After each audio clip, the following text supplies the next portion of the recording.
ప్రభువైన యేసుక్రీస్తు నామమున చేరువచ్చిన మీ అందరికీ హృదయపూర్వక వందనాలు. దేవుని వాక్యం చదువుకుందాం. ఈ దినమందు యోసేపు యొక్క కన్నీరు, టీయర్స్ ఆఫ్ జోసెఫ్. 7 వాక్య భాగాలు చదువుకుందాం. ఇవన్నీ ఆదికాండంలో నుంచే. ఆదికాండం 42వ అధ్యాయము 24వ వచనం చదువుతున్నాను. అతడు వారి యొద్ద నుండి అవతలకు పోయి ఏడ్చి మరలా వారి యొద్దకు వచ్చి వారితో మాట్లాడి వారిలో షిమ్యోన్ను పట్టుకొని వారి కనులెదుట అతన్ని బంధించాను. Joseph wept, ఏడ్చను. రెండవదిగా 43వ అధ్యాయము 30వ వచనం చదువుకుందాం. అప్పుడు తన తమ్ముని మీద యోసేపునకు ప్రేమ పొర్లుకొని వచ్చింది కనుక అతడు త్వరపడి ఏడ్చుటకు చోటు వెతికి లోపల గదిలోనికి వెళ్ళి అక్కడ ఏడ్చను. మూడవదిగా 45వ అధ్యాయము 2వ వచనం.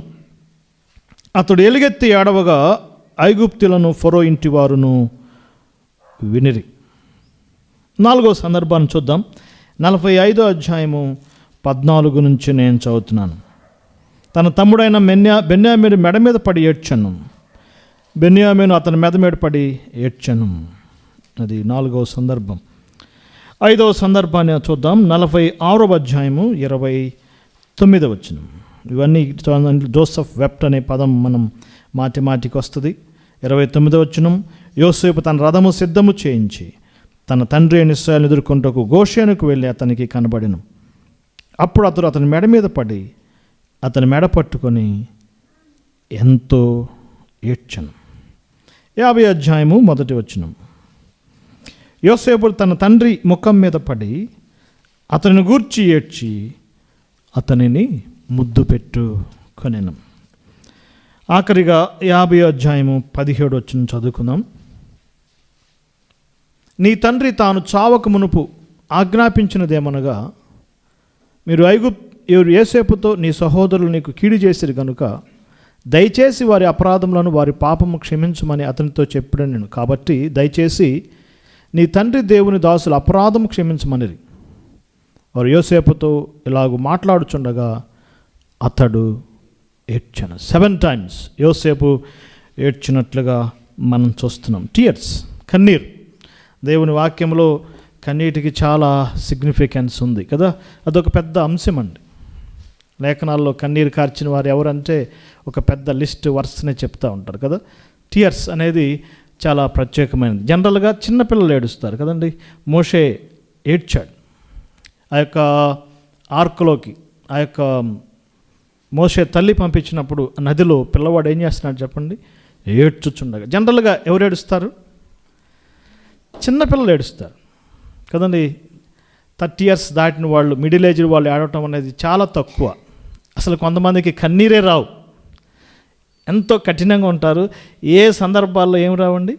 కన్నీరు రావు. కొంతమందికి ఇంకా ఏడవటానికి నీళ్లు కూడా లేవంటారు. ఆపోజిట్గా మనం చూస్తాం. సాడెస్ట్ సిచ్యువేషన్లో ఏడ్చేవాళ్ళు కొంతమంది ఉన్నారు. సంతోషకరమైన సందర్భాల్లో ఏడ్చేవారు ఉన్నారు. ఈనాడు ఎక్కువగా ఈ ప్రాస్పర్టీ ప్రీచింగ్స్ వచ్చిన తర్వాత ఎక్కువగా టీవీలో చూపించేది ఏంటంటే ఏడ్చే సిస్టర్స్ని చూపిస్తూ ఉంటారు. వాళ్ళ పాటలన్నింటిలో వేదంలో ఉన్నానయ్యా, కన్నీటితో ఉన్నానయ్యా అని చెప్పినప్పుడు ఎవరిని చూపిస్తూ ఉంటారు చెప్పండి? జెంట్స్ ఏడవటం చాలా తక్కువ ఉంటుందండి. ఎవరిని చూపిస్తారు? ఎక్కువగా లేడీస్ ఏడుస్తున్నట్టుగా వాళ్ళు చూపిస్తూ ఉంటారు, ఇమోషనల్ చేస్తూ ఉంటారు. లేఖనాల్లో చాలా రకాలుగా ఏడుపు మనం చూస్తున్నాం. ఫస్ట్ లేఖనాలు ఏడ్చిన వారు ఎవరు? ఫస్ట్ టైం మనకి టీయర్స్ గురించి బైబిల్లో ఎక్కడ చూస్తామంటే చెప్పండి, ఎక్కడ? లేఖనాలు ఏడ్చిన వారు ఎవరున్నారు? ఫస్ట్ టైం టీయర్స్, ఏడుపు గురించి, వీపింగ్ గురించి ఎక్కడ రాయబడింది? పోనీ లాస్ట్ టైం ఎక్కడుందో చెప్పగలరా? ఫస్ట్ టైం ఎక్కడుందో చూడాలి, లాస్ట్ టైం ఎక్కడుందో చూడాలి. లాస్ట్ టైం అయితే మనం చెప్పగలం. ప్రకటన గ్రంథం 21వ అధ్యాయంలో ప్రతివాని బాష్ప బిందు ఏం చేస్తాడైనా తుడిచి వేస్తాడు. లాస్ట్గా టీయర్స్ గురించి అక్కడే మనం చూస్తున్నాం. కానీ ఫస్ట్ మెన్షన్ ఒక ఉమెన్ ఏడ్చింది. ఆమె పేరు హాగర్. ఆదికాండంలో 17వ అధ్యాయం, మేబీ 21వ అధ్యాయంలో హాగర్ గురించి మనం చూస్తున్నాం. ఆమె ఏడ్చినట్టుగా మనం చూస్తున్నాం. Women's tears. ఆమె యొక్క కన్నీరు దేవుణ్ణి మూవ్ చేసినాయి. అక్కడ నుంచి లేఖనాల్లో అనేక సందర్భాల్లో ఏడ్చిన విషయాలు మనం చూస్తూ ఉంటాం. నెహెమ్యా ఏడ్చాడు. నెహెమ్యా గ్రంథం 1వ అధ్యాయంలో ఒక గొప్ప పొజిషన్లో ఉన్నాడు. అతని హృదయం కన్నీళ్లతో నింపబడింది. అతని యొక్క దుఃఖము కన్నీర్స్ ఒక గ్రేట్ పొజిషన్లో ఉండి యెరూషలేము క్షేమం కొరకు ఏడ్చాడు. ఎజ్రా ఏడ్చాడు, దానియేలు ఏడ్చాడు. కీర్తన గ్రంథాల్లో ఎవరు ఏడుపు కనపడుతుంది మనకి? దావీదు యొక్క కన్నీరు కనపడుతుంది. ప్రవక్తల గ్రంథాల్లో ప్రవక్తల కన్నీరు. ఇర్మియా గ్రంథంలో ఎన్నిసార్లు ఇర్మియా గారు తల జలమయ్యే విధంగా ఏడ్చాడో చూడండి. Profits tears, servants tears. అపోస్తుల కార్యం పత్రికల్లో అపోస్తులైన పౌలు కన్నీరు ఎంత గొప్పది. పత్రికలు చదవండి, చాలా సందర్భాల్లో పౌలు గారు ఏడ్చినట్టుగా రాయబడింది. అపోస్తుల యొక్క కన్నీరు చూస్తాం, ప్రవక్తల కన్నీరు చూస్తాం, భక్తుల కన్నీరు చూస్తాం, భక్తులందరూ కన్నీరు చూస్తాం. సువార్తల్లో సేవియర్స్ టియర్స్, ప్రభు యేసుక్రీస్తు యొక్క కన్నీరు కదా. కనీసం 3 సందర్భాల్లో యేసు ప్రభు ఏడ్చినట్టు రాయబడిందండి. మొట్టమొదటిగా లాజరు సమాధి దగ్గర ఏడ్చాడు. Jesus wept. బైబిల్ అంతటిలో షార్ట్ వర్డ్స్, చిన్న వచనం ఏది అంటే అదే. ఏదైనా చిన్న వచనం? యోహాను సువార్త 11వ అధ్యాయం, జాన్. Jesus wept. వారు ఏడుస్తుంటే, మరియా మార్తలు ఏడుస్తుంటే ఆయన కూడా ఏం చేశాడు చెప్పండి? నవ్వుతున్నాడా? లేదు. ఏం చేస్తున్నాడు? ఆయన కూడా ఏడ్చాడు. Saviours tears. ఆయన యెరూషలేము గాడిద మీద వెళ్తున్నప్పుడు యెరూషలేము విషయమై ఏడ్చాడు. సిటీ యేసుప్రభు యొక్క కన్నీరు కదండి. ఆయన గెత్సెమనే తోటలో ఆయన ఆతురపడ్డాడు, ఆయన వేదన పడ్డాడు, ఆయన వెప్ట్. ఈ 3 సందర్భాల్లో యేసుప్రభు ఏడ్చినట్టుగా రాయబడింది. హెబ్రీ పత్రిక 5వ అధ్యాయంలో వచ్చినమైతే ఆ గ్రంథకర్త ఆయన శరీరధారి దినాలన్నిటిలో కన్నీళ్లతో ఉన్నాడు. త్రూఅవుట్ హిజ్ లైఫ్ ఆయన ఏం చేస్తున్నాడు చెప్పండి? కన్నీళ్లతోనూ రోదనముతోనూ ఆయన గడిపాడు. చూస్తారన్నమాట, చాలా శ్రేష్టమైనది. సేవియర్స్ టియర్స్, రక్షకుని యొక్క కన్నీరు, అపోస్తుల కన్నీరు. మా తండ్రి గారు ఒక మెసేజ్ చెప్పాడు, ఫియర్స్ ఆఫ్ పాల్, పౌలు యొక్క భయాలు, టియర్స్ ఆఫ్ పాల్, పౌలు యొక్క కన్నీరు. చాలా శ్రేష్టమైనవి. ఎక్కడ మీకు దొరికితే వాటిని స్టడీ చేయండి. ప్రవక్తలు ఏడ్చారు, భక్తులు ఏడ్చారు, భక్తులను ఏడ్చారు.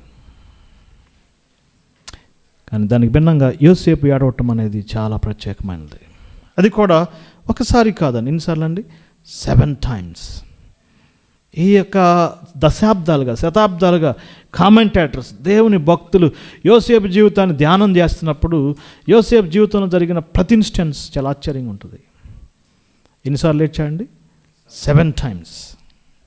నిజంగా ఒకవేళ నేను యోసేపు గురించి రాయాలనుకోండి, నేను రాస్తే ఎలా ఏడ్చేవాడంటే, అన్నలు గుంటలు వేసినప్పుడు ఏడ్చాడని రాయాల్సి వచ్చేది. గుంటలు వేసినప్పుడు ఆయన ఇప్పుడు ఏడవలేదు. షిమ్యోను ఆయన చెంప మీద కొట్టినప్పుడు, యోసేపు చెంప మీద కొట్టినప్పుడు యోసేపు ఏడ్చుండొచ్చు, కానీ రాయలేదు. యోసేపును గుంటలో వేశారు, వాళ్ళు భోజనం చేస్తున్నారు, యోసేపు ఏడవలేదు. యోసేపును అమ్మివేశారు, అన్నల నుంచి దూరం అయిపోతున్నాడు, యోసేపు ఏడ్చినట్టుగా రాయబడలేదు బ్రదర్స్. ఖాళీ కడుపు ఈజిప్ట్కి వెళ్ళాడు, అక్కడ వారి చేతిలో నుంచి ఇంకొకళ్ళు చేతులు మారినాయి కదా. ఎవరు తీసుకున్నారు? ఇష్మాయిల్ చేతిలో నుంచి ఫతిఫరో వాళ్ళు తీసుకున్నారు. యోసేపు అక్కడ కూడా ఏడ్చినట్టుగా రాయబడలేదు. ఫతిఫరో భార్య అన్యాయంగా అతని మీద నింద మోపినప్పుడు, అతన్ని పట్టుకోవడానికి వచ్చినప్పుడు యోసేపు ఏడ్చినట్టుగా రాయబడలేదు.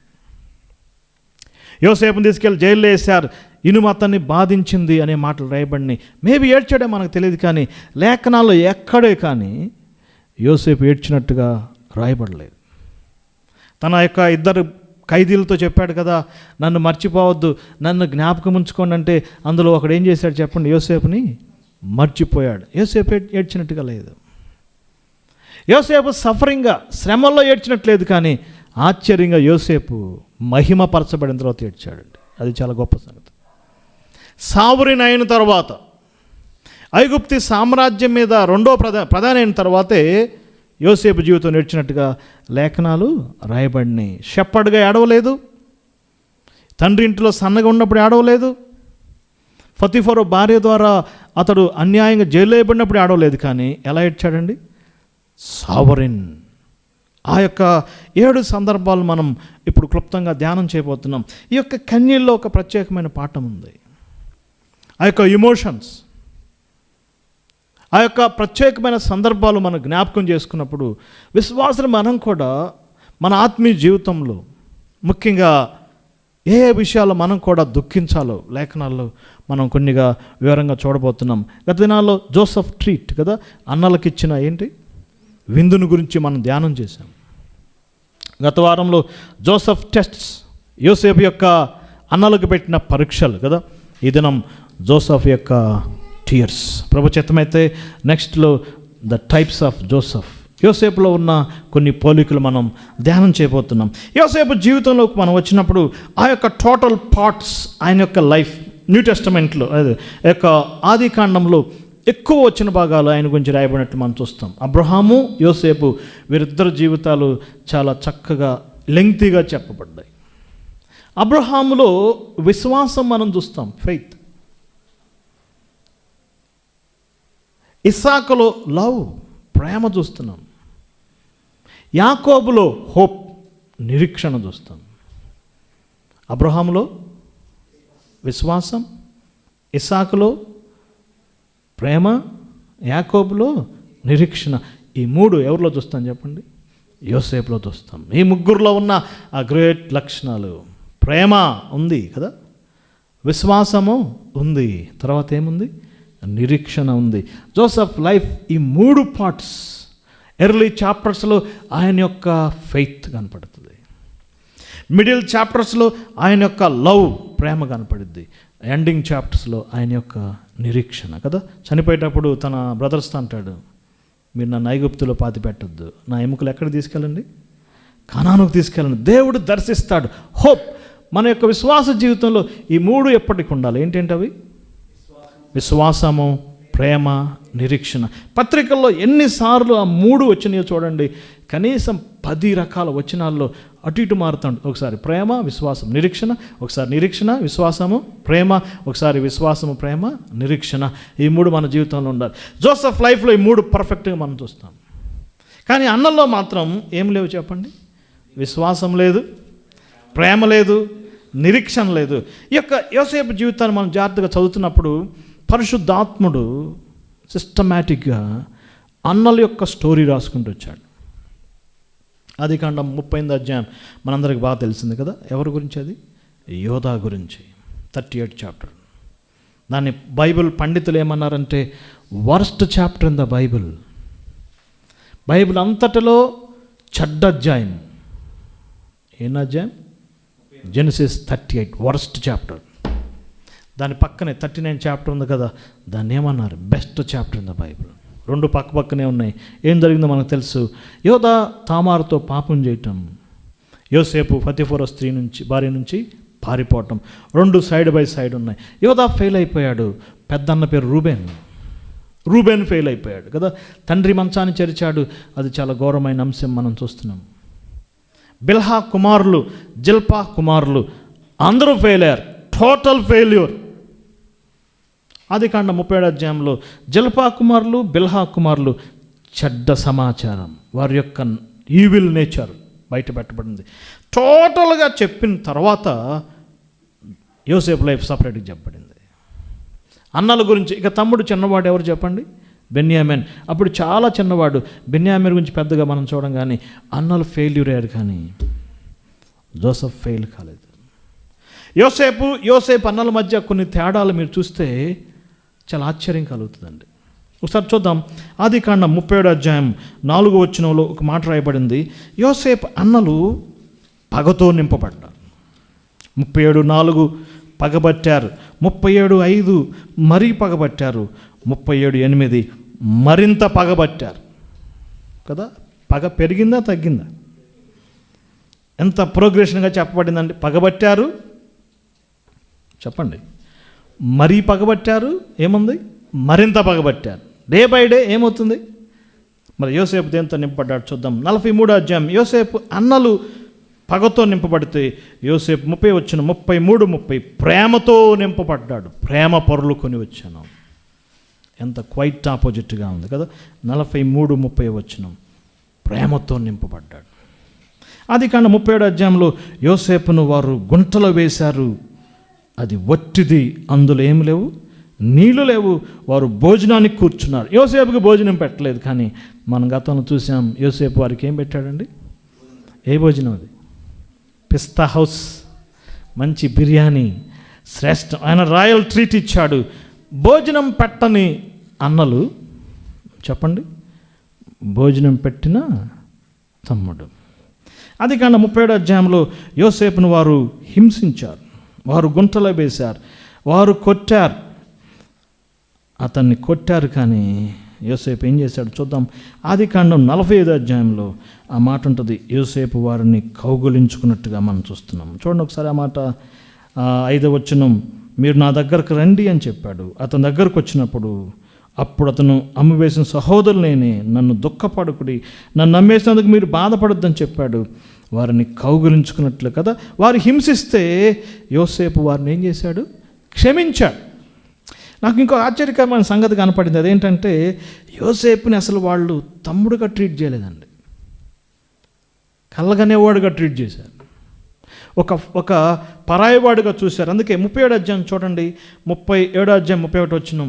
వారు యోసేపు అంగీని తీసుకొని ఒక మేక పిల్లను చంపి దాని రక్తంలో అంగీ ముంచి, ఆ మాట నేను చదువుతున్నాను చూడండి, ఆ చిత్రమైన నిలువుటంగి పంపగా వారు తండ్రి యొద్దకు దాన్ని తెచ్చి, ఇది మాకు దొరికెను, ఇది నీ కుమారుని అంగీ కాదో గుర్తుపట్టు.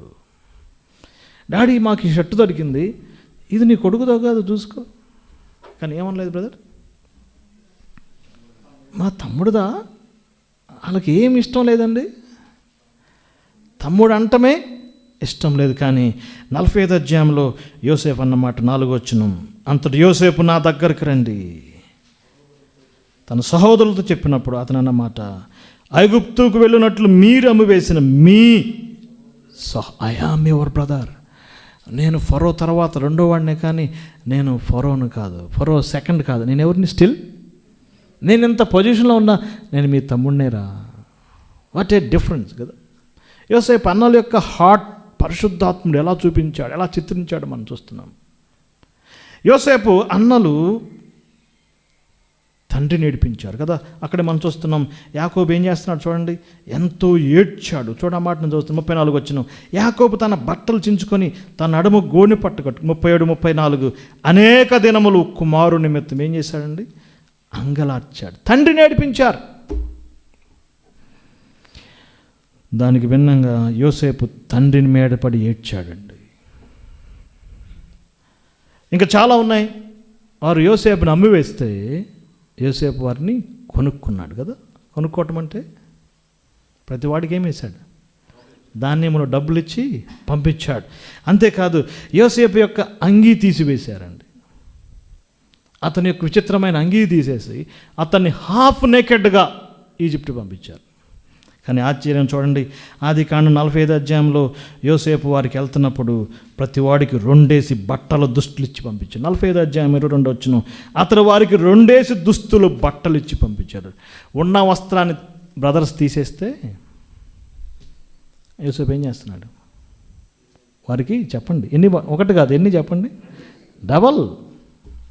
ఎంత ఆశ్చర్యం. వెండి నాణ్యాలకి అమ్మేస్తే యోసేపు వారికి వెండిచ్చి పంపించాడు. చూడండి 45వ అధ్యాయం 2వ వచనం, 300 తులముల వెండిచ్చి పంపించాడు కదా. ఎన్ని గొప్ప ఉన్నాయి, మీరు కూడా స్టడీ చేయండి. ఇంత పెద్ద డిఫరెన్స్ ఉంది, ఇంత పెద్ద తేడా ఉంటే యోసేపు వారి కొరకు ఏడవటం మన హృదయాన్ని ఆకర్షించట్లేదా? నాట్ 1 టైం, ఎన్నిసార్లు చెప్పండి, 7 times. చూద్దాం. మొట్టమొదటి సందర్భం, ఈ యొక్క మాటలు మన ప్రభువైన యేసుక్రీస్తు యొక్క శరీరధారిగా ఆయన కూడా ఏం చేశాడు, కన్నీళ్లతోనూ రోదనములతోనూ ఆయన కూడా జీవించాడు. జోసెఫ్ అండ్ జీసస్ ఎన్నో టైప్స్ మనం చూడొచ్చు. ఆదికాండం 42వ అధ్యాయం 24 వచనం, చాలా శ్రేష్టమైన అధ్యాయం బైబిల్ గ్రంథంలో. ఆదికాండంలో ఇది చాలా గొప్ప అధ్యాయం, మన హృదయాలను ఎంతగానో ఆకట్టుకునే అధ్యాయాలు ఇవి. అన్నలు వచ్చారు, 10 మంది వచ్చారు. వారిని కౌంట్ చేసుకున్నాడు, వారిని చిక్కు ప్రశ్నలు వేశాడు. 3 దినాలు వారిని జైల్లో పెట్టాడు. 18వ వచనం, వారు ఎంతో భయంతో ఉన్నారు. 20 వచనం చదువుతున్నాను, 30 వచనం 20, నా తమ్ముని యొద్దకు తీసుకుని రండి అంటున్నాడు. మీ మాటలు సత్యమైనట్టు కనపడుతున్నప్పుడు వారన్న మాట 21 వచనం, నిశ్చయముగా మన సహోదరుల మనం చేసిన అపరాధమునకు శిక్ష పొందుచున్నాము. అతడు మనలను బతిమాలుకున్నప్పుడు మనం అతని వేదన చూచి వినకపోతిమి. అందువలన ఈ వేదన మనకు వచ్చినని ఒకరితోనొకడు మాట్లాడుకొని ద్విభాషి వారి మధ్య ఉన్నాడు. వారు రిపెంట్ అవుతున్నారు. వారి హృదయంలో పశ్చాత్తాపం కలుగుతుంది. వారి హృదయంలో వేదన కలుగుతుంది. 10 మంది గుసగుసలాడుకుంటున్నారు. పక్కన ఎవరున్నారు చెప్పండి? ద్విభాషి అంటే ట్రాన్స్లేటర్ కాదు, 2 భాషలు తెలిసిన వాడు. అతను ఐగుప్తుడైతే ఏం తెలిసేది కాదు. వీళ్ళు ఏమనుకున్నారంటే, ఈ ఐగుప్తుడికి మన భాష ఏం తెలిసిద్దిలే, మన హెబ్రీ భాష కదా, ఫరోన్ తెలియదు కదా. ఆల్రెడీ ఏం చెప్పారు?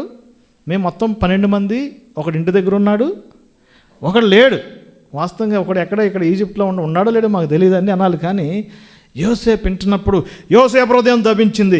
అవతలకు పోయి ఏడ్చి వారి యొద్దకు వచ్చాను.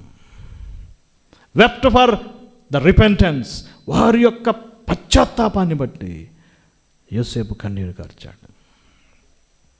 ఎంత ఆశ్చర్యం ఉంది.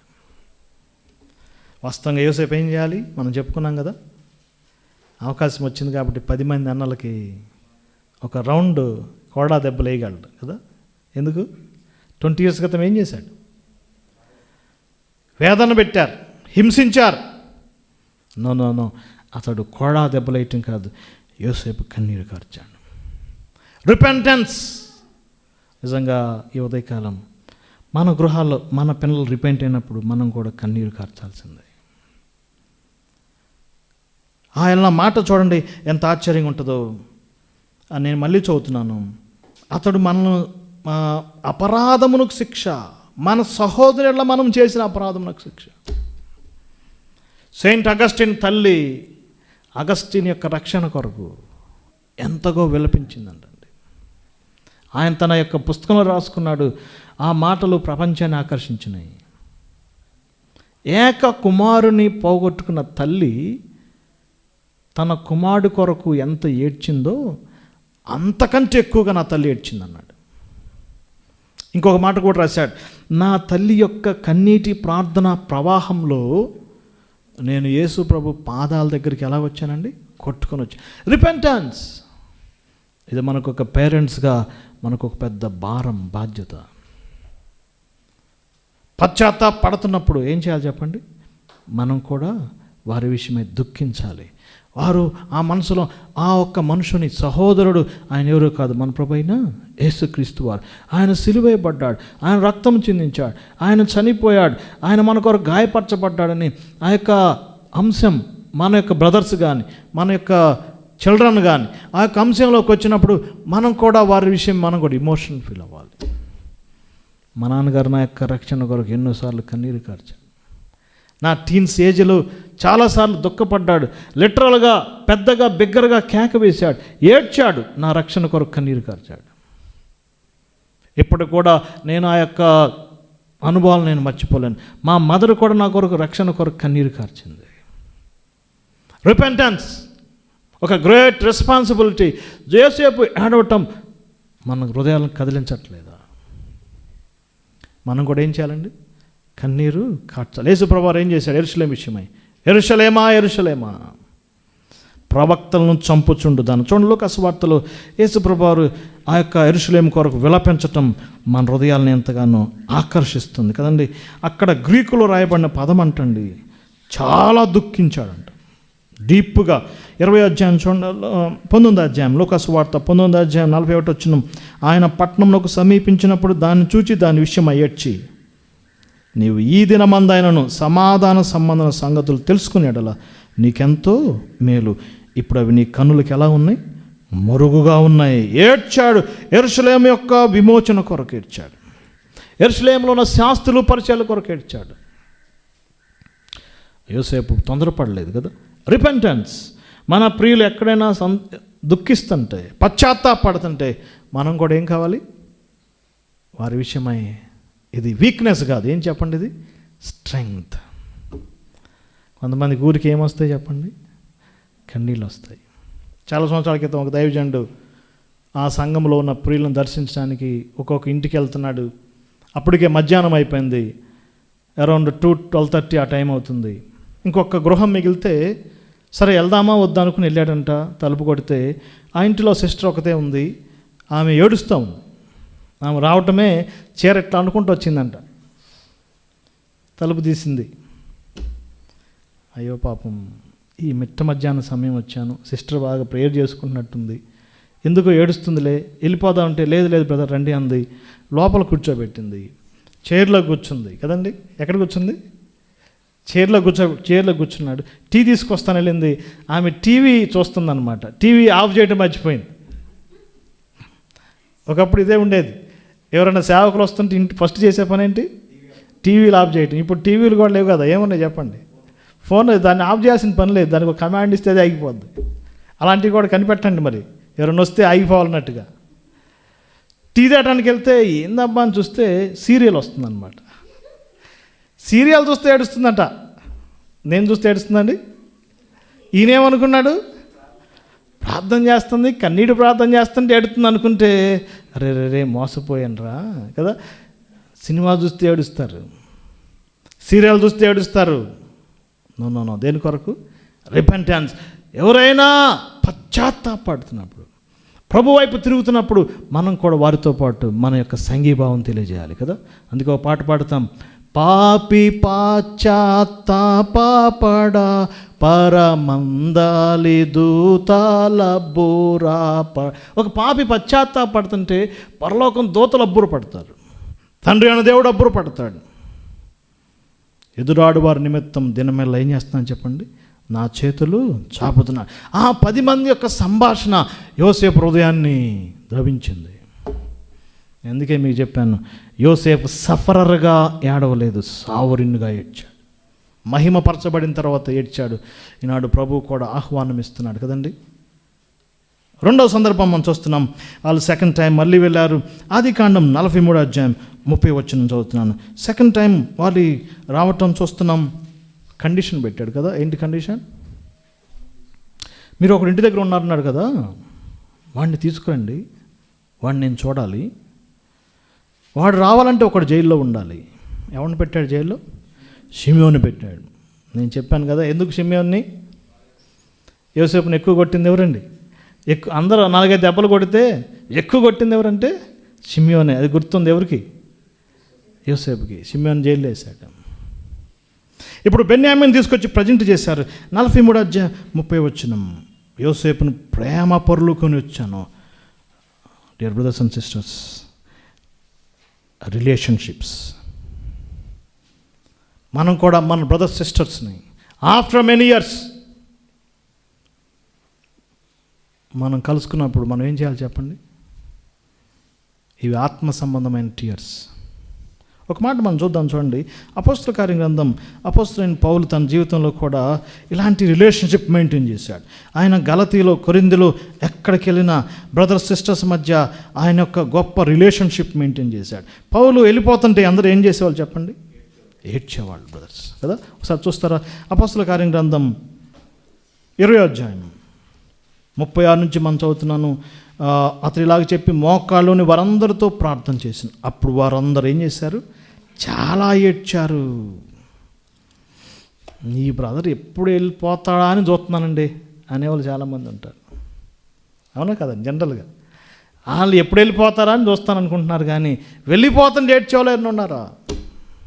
యోసేపు యొక్క రిలేషన్స్ ఆఫ్టర్ 20+ ఇయర్స్ తన ఓన్ బ్రదర్ని చూసినప్పుడు యోసేపు ఏం చేశాడు చెప్పండి? అణుచుకోలేకపోయాడు. రిలేషన్షిప్ మెయింటైన్ చేయాలి బ్రదర్స్. క్రీస్తునందు మన సహోదరులం ఎక్కడ కలుసుకున్నా కూడా ఆ యొక్క రిలేషన్షిప్ మనం మెయింటైన్ చేయాలి కదా. ఎన్ని సంవత్సరాల తర్వాత అని చెప్పుకున్నామండి? అన్నదమ్ములు ఎప్పుడు కలుసుకున్నారు? మీకు ఒక క్లూ కూడా ఇచ్చాను. యాకోబు, ఏశావు 20 ఇయర్స్ తర్వాత కలుసుకున్నారు. సేమ్ ఇప్పుడు బ్రదర్స్ కూడా సేమ్ అదే రూట్. ఎన్ని సంవత్సరాలు? 20 ఇయర్స్. అది చాలా ఇంపార్టెంట్. 20 ఇయర్స్ తర్వాత కలుసుకోవటం అంటే ఊహించండి. అసలు త్వరగా అయిపోయినాయా అనిపించింది. నేను ఒక దైవజనులు మా ఇంటికి వచ్చారు. మేము 2006లో ఆయన్ని చూసాం ఫస్ట్ టైం. నిన్న మా ఇంటికి వచ్చినప్పుడు ఆలోచన చేస్తే ఈ 19 ఇయర్స్ చాలా స్పీడ్గా గడిచిపోయినట్టు. ఆయన ఏమన్నాడంటే, దేవుడు గడియారాన్ని స్పీడ్ చేశాడు బ్రదర్ అన్నాడు. క్లాక్ని దేవుడు ఏం చేశాడు చెప్పండి? స్పీడ్ చేశాడు. 20 ఇయర్స్ తర్వాత కలుసుకోవటం, 25 తర్వాత కలుసుకోవటం. ఇప్పుడు అపోస్తలుడైన అయిన పౌలు వెళ్ళిపోతుంటే ఎఫెసీ సంఘం ఏం చేస్తున్నారు చెప్పండి? వారు ఏడ్చారు, అతని మేడ మీద పడ్డారు. మనం ఇది మెయింటైన్ చేయాలి. Relationship, caring for the true relations. మన ఆత్మీయుల కొరకు మనం ఏం చేయాలి? కన్నీరు కార్చాలి. బెన్యామీను చూసాడో చూడలేదండి మనకు తెలియదు కదా. చిన్న పిల్లవాడు కావచ్చు. బెన్యామీను గుర్తుందో లేదో కదా. ఎవరు గుర్తుంది? ప్రతి అన్న గురించి ఎవరు గుర్తుంది? యోసేపు గురించి. ప్రతి అన్నను గుర్తుపట్టింది ఎవరు చెప్పండి? యోసేపు. పెద్దవాడు తెలుసు, రెండో వాడు తెలుసు, పేర్లు తెలుసు, కానీ వాళ్ళకు ఒక్కడు కూడా ఎవరు తెలీదు? యోసేపు తెలియదు. రెండవదిగా రిలేషన్షిప్స్. మన ఆత్మీయ జీవితంలో ఒక గొప్ప పాఠం.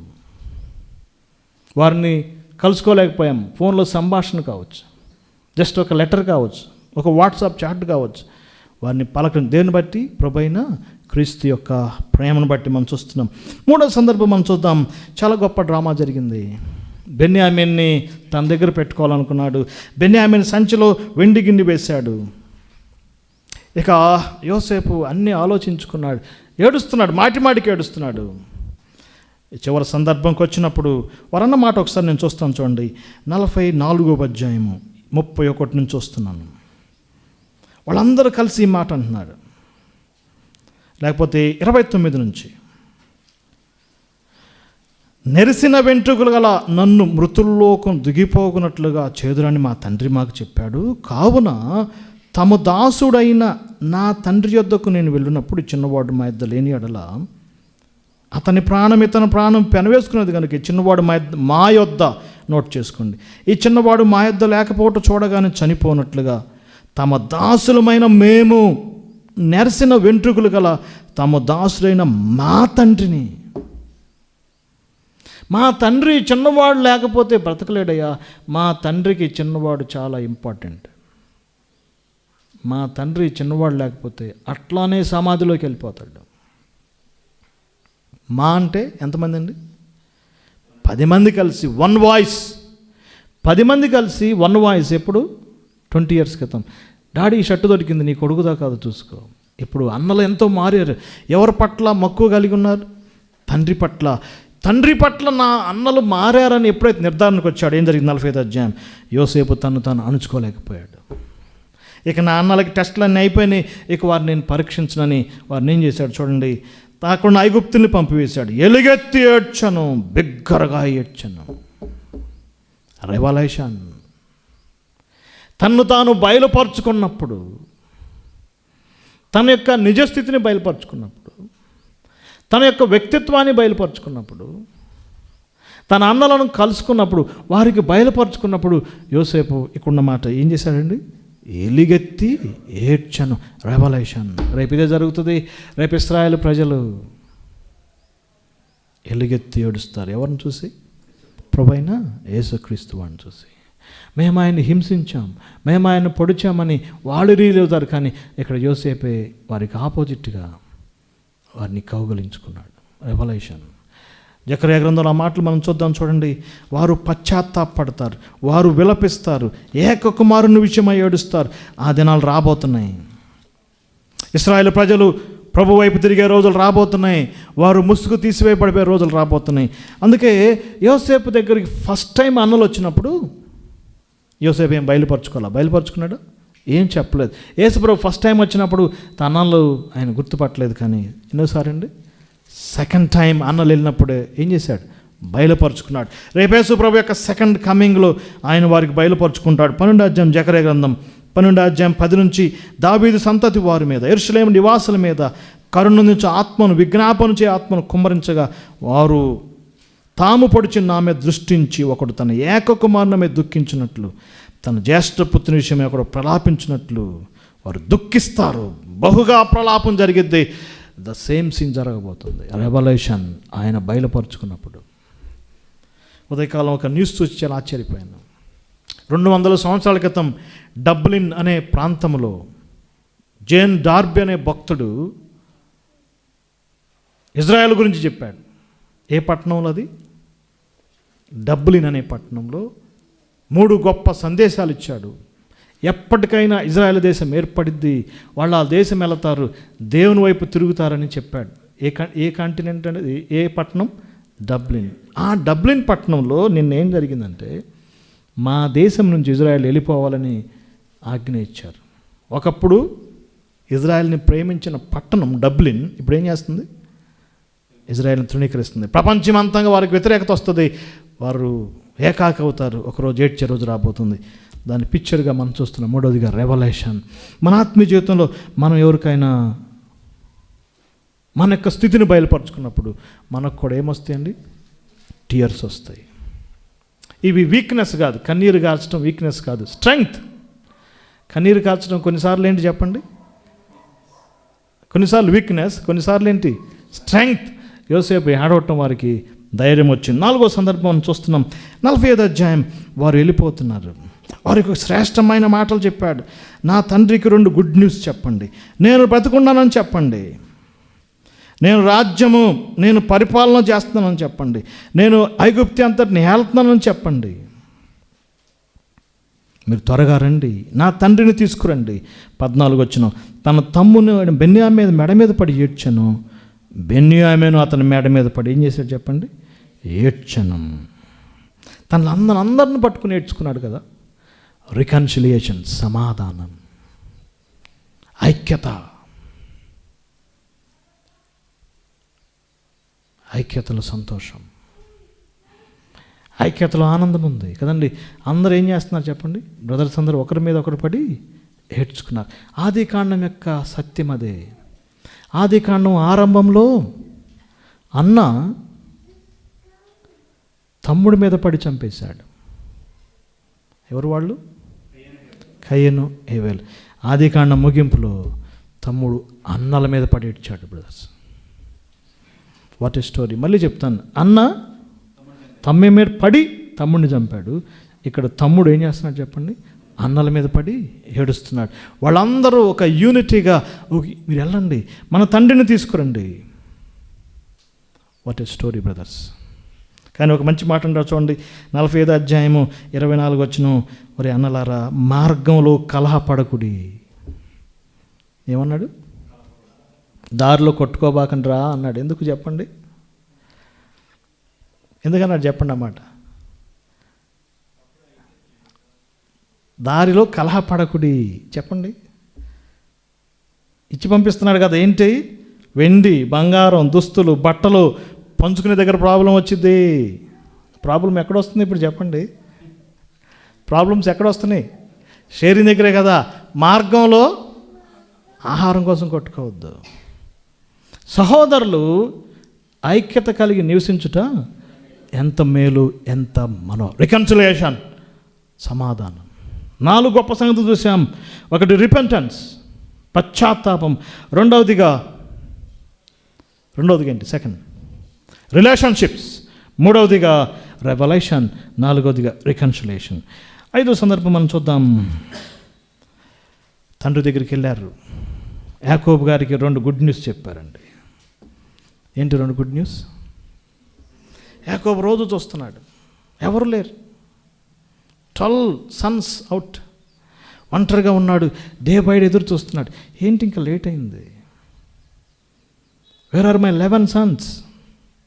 వారు దూరంలోనే ఉన్నారు. వారు ఎంతో ఆనందంతో వస్తున్నారు కదండి. 2 గుడ్ న్యూస్ తెచ్చారు. ఏంటంటే, డాడీ యోసేపు బతికున్నాడు. డాడీ. ఫస్ట్ గుడ్ న్యూస్ ఏంటి? యోసేపు. రెండో గుడ్ న్యూస్, యోసేపు ప్రధానమంత్రి అయ్యాడు. 2 గుడ్ న్యూస్ యాకోబు వినేసరికి యాకోబుకి హార్ట్ అటాక్ వచ్చిందని చూడండి. అన్నమాట 26 వచ్చిన, అతడు నిశ్చేష్టుడు ఆయను. ఏమొచ్చింది? గుడ్ న్యూస్ కూడా ప్రమాదం అండి, చెప్పబాకండి ఎప్పుడు. బ్యాడ్ న్యూస్ ప్రమాదమే చెప్పండి. గుడ్ న్యూస్ కూడా, అది కూడా ఏ గుడ్ న్యూస్? ఒక్కసారి కాదు, ఎన్నిసార్లు అండి? 2 టైమ్స్. అప్పుడప్పుడు న్యూస్ చూస్తాం, గుడ్ న్యూస్ ఇన్ చనిపోయిన వాళ్ళు ఉన్నారు. అతడు నిశ్చేష్టుడు ఆయను. బతికున్నాడా? బతికున్నాడు. బతికుంటమే కాదు, ప్రధానమంత్రి అయ్యాడా. సరే పదండి వెళ్ళిపోదాం అన్నాడా యాకోబు? మనమైతే ఏం చేసేవాళ్ళం చెప్పండి? అబ్బా నా కొడుకు అంతటోడు అయ్యాడా, చలో సర్దండి అనేవాళ్ళం. కానీ యాకోబు అన్నాడు, నో నో నో నో, దేవుని దగ్గర అడగాలి. ఈజిప్ట్ వెళ్ళాలా వద్దా? ఎంత గొప్ప కదా! ఇది దేవుని చిత్తమా కాదు? ఎక్కడికి వెళ్ళటానికి? అబ్రహాం ఈజిప్ట్ వెళ్ళాడు, ఏమయ్యాడు? ఈజిప్ట్ వెళ్ళాడు, ప్రాబ్లం వచ్చింది. ఇసాక్ ఈజిప్ట్ వెళ్ళాడు, ప్రాబ్లం. ఈజిప్ట్ వెళ్ళాలనుకున్నాడు, దేవుడు ఆపే. యాకోబ్, నేను వెళ్ళాలా వద్దా కదా? Good news. ఏంటి గుడ్ న్యూస్? బ్రతికున్నాడు. రెండోది ఏంటి? Prime minister. నా కొడుకు ఏమయ్యాడు? Prime minister. నో, దేవుడు అన్నాడు, నో, అతనితో వెళ్ళుము, చిత్తగించుము, నువ్వు వెళ్ళొచ్చని క్లియరెన్స్ ఇచ్చాడు. ఇప్పుడేం జరిగింది? 46:28 యాకోబు వస్తున్నాడు, యోసేపు తన రథము సిద్ధం. 29 మొత్తం ఐగుప్తి కుమారులందరూ అనుకున్నారు. యోసేపు ఎదురెళ్ళాడు కదా. ఎదురెళ్ళి ఏం చేశాడు? తండ్రిని కలుసుకున్నాడు. అతని మెడ మీద పడి అతని మెడ పట్టుకొని ఏం చేశాడండి? ఎంతో ఏడ్చాను. రీయూనియన్. తిరిగి కలుసుకోవటంలో ఆనందం ఉంది, తిరిగి చేర్చుకోవటంలో ఆనందం ఉంది. పత్రికలు చదవండి, కొరింథీ పత్రికలో ఎవరైనా వెళ్ళిపోయారా, మరలా వస్తే అతను ఏం చేయాలి? అతన్ని చేర్చుకోవాలి. ఇక్కడ అది సందర్భం అది కాదు, కానీ రీయూనియన్ ద్వారా టీయర్స్ వచ్చినాయి. యాకోబు యోసేపు మీద పడి ఏడ్చాడా? యోసేపు యాకోబు మీద పడి ఏడ్చాడా? నేను స్టార్టింగ్ ఏమనుకునేవాడిని అంటే యాకోబే యోసేపు మీద పడి ఏడ్చా అనుకునేవాడిని, కానీ తర్వాత పరిశీలన చేస్తే ఎలా రాయబడిందండి? యాకోబు అతని మెడ పట్టుకొని ఎంతో ఏడ్చాడు. అన్నల గురించి మామూలుగా ఏడ్చాడేమో, కానీ తండ్రిని చూసినప్పుడు ఏం చేశాడు చెప్పండి? ఎంతో. రీయూనియన్. మన ఆత్మీయ జీవితంలో మన యొక్క బ్రదర్స్ని మనం కలుసుకున్నప్పుడు మనం కూడా ఇలాంటి affection, a tone of affection, spiritual tears ఏడ్చుకున్నారు. What a story brothers. ఆశ్చర్యం ఏంటంటే ఒక సంగతి మీకు చెప్పాలి. యోసేపు తండ్రి దగ్గర 17 సంవత్సరాలు ఉన్నాడు. ఎన్ని సంవత్సరాలు? 17 years. ఇప్పుడు యాకోబు యోసేపు దగ్గర 17 years ఉంటాడండి. బ్యాలెన్స్ అయిందా లేదా? నా మాట మీకు అర్థమైందా? యాకోబు ఇంటిలో యోసేపు ఎంతకాలం ఉన్నాడు? 17 years. ఇప్పుడు యాకోబు యోసేపును కలుసుకునేటప్పటికి యాకోబు వయసు ఎంత అంటే 130 years. యాకోబు 147 years జీవించాడు. 130 yearsకి వెళ్ళాడు అంటే ఎన్ని సంవత్సరాలు ఉన్నాడు? 17 years. ఎగ్జాక్ట్గా యోసేపు దగ్గర 17 years ఉన్నాడు. వారి యొక్క రీయూనియన్ చూద్దాం. 6వ సందర్భం మనం చూద్దాం. చూడండి కదా, 6వ సందర్భం 50వ అధ్యాయం 1వ వచనం. ఇప్పుడు ఒక దుఃఖకరమైన సంగతి మనం చూస్తున్నాం. యాకోబు చనిపోయాడు. చూడండి, ఒక శ్రేష్టమైన మాట రాయబడింది 49వ అధ్యాయం 33వ వచనం. యాకోబు తన కుమారులకు ఆజ్ఞాపించుట చాలించి మంచం మీద కాళ్ళు ముడుచుకొని ప్రాణము విడిచెను. 2వ వచనం చదువుతున్నాను. వారు యోసేపు సుగంధ ద్రవ్యం తన తండ్రి సేవను సిద్ధపరిచి ఇశ్రాయేలును సుగంధ ద్రవ్యములతో సిద్ధపరిచిరి. తేడా గమనించారా? యాకోబు చనిపోయాడు, ఇశ్రాయేలుకి సుగంధ ద్రవ్యాలు ఇచ్చారు. తేడా గమనించారండి? యాకోబు ఎవరు? ఓల్డ్ నేచర్ గతించిపోయింది. న్యూ నేచర్ ఘనపరచబడాలి. భక్తుల మరణము ఆయన దృష్టికేంటి? విలువైనది. ఇప్పుడు ఈ సందర్భంలో యోసేపు ఏం చేస్తున్నాడంటే, తన అన్నల గురించి ఏం రాయబడలేదు కదా. ఎవరి గురించి రాయబడింది? యోసేపు తన తండ్రి ముఖం మీద పడి అతన్ని గూర్చి ఏడ్చి అతనిని ఏం చేశాడు? రెస్పెక్ట్. భక్తుల మరణం ఆయన దృష్టికి ఎంతో చెప్పండి విలువైనది. ఇక్కడ ఒక మాట, చాలా ఇంపార్టెంట్ పదం మీకు చెప్పాలి. అబ్రహాము ఎక్కడ పుట్టాడు? అబ్రహాం నేటివ్ ప్లేస్ ఏంటి? మెసొపొటేమియా. ఎక్కడ చనిపోయి పాతి పెట్టబడ్డాడు? కానాన్లో చనిపోయాడు. ఇస్సాకు ఎక్కడ పుట్టాడు? కానాన్లో పుట్టాడు, కానాన్లో చనిపోయాడు, కానాన్లో పాతి పెట్టబడ్డాడు. యాకోబు ఎక్కడ పుట్టాడు? కానాన్లో పుట్టాడు. ఎక్కడ చనిపోయాడు? ఈజిప్ట్లో చనిపోయాడు. ఎక్కడ పాతి పెట్టబడాలని కోరుకున్నాడండి? కానాను. మరి యోసేపు ఎక్కడ పుట్టాడు? సిరియా దేశంలో పుట్టాడు. ఎక్కడ చనిపోయాడు? ఈజిప్ట్లో చనిపోయాడు. యోసేపు ఎక్కడ పాతి పెట్టబడ్డాడు? కనాన్లో కదా. 4 సంగతులు. Born outside Abraham, died and buried inside. లోపల చనిపోయాడు, లోపల పాతి పెట్టబడ్డాడు. ఇస్సాకు born inside, died inside, buried inside. లోపల పుట్టాడు, లోపలే చనిపోయాడు, లోపలే పాతి పెట్టబడ్డాడు. యాకోబు born inside, died outside, buried inside. ఎక్కడ పాతి పెట్టబడ్డాడు? కానాన్లో. మరి యోసేపు బార్న్ అవుట్ సైడ్, కానాన్ వెలుపల పుట్టాడు, కానాన్ వెలుపల చనిపోయాడు. ఎక్కడ పాతి పెట్టబడ్డాడు? వీరందరూ ఎక్కడ పాతి పెట్టబడ్డారు? కానాన్లో. కానాన్లో పాతి పెట్టబడ్డం అంటే క్రీస్తులో చనిపోవటమే. What a great పేట్రియార్క్స్. ఇప్పుడు రెస్పెక్ట్ కదా. మనం కూడా మన ప్రియులను కోల్పోయినప్పుడు మనం ఏం చేయాలి? చాలామంది ప్రియులను కోల్పోయినప్పుడు చూడటానికి ఇల్లు వస్తూ ఉంటారు, అంతే. ఏడవకూడదండి అంటారు. నో, కానీ మనకేమొస్తాయి? కన్నీళ్ళు వస్తాయి కదా. మనం కూడా వారితో పాటు యేసుప్రభు అదే చేశాడు. లాజరు సమాధి దగ్గర ఏం చేశాడు చెప్పండి? ఆ సిస్టర్స్ ఏడుస్తుంటే యేసు కూడా కన్నీరు విడిచాను. రెస్పెక్ట్. ఒకటి మాత్రం వాస్తవం, ఆయన భక్తుల మరణం ఆయన దృష్టికి ఏంటి? విలువైనది. ఇశ్రాయేలుని ప్రత్యేకంగా భద్రపరిచారు.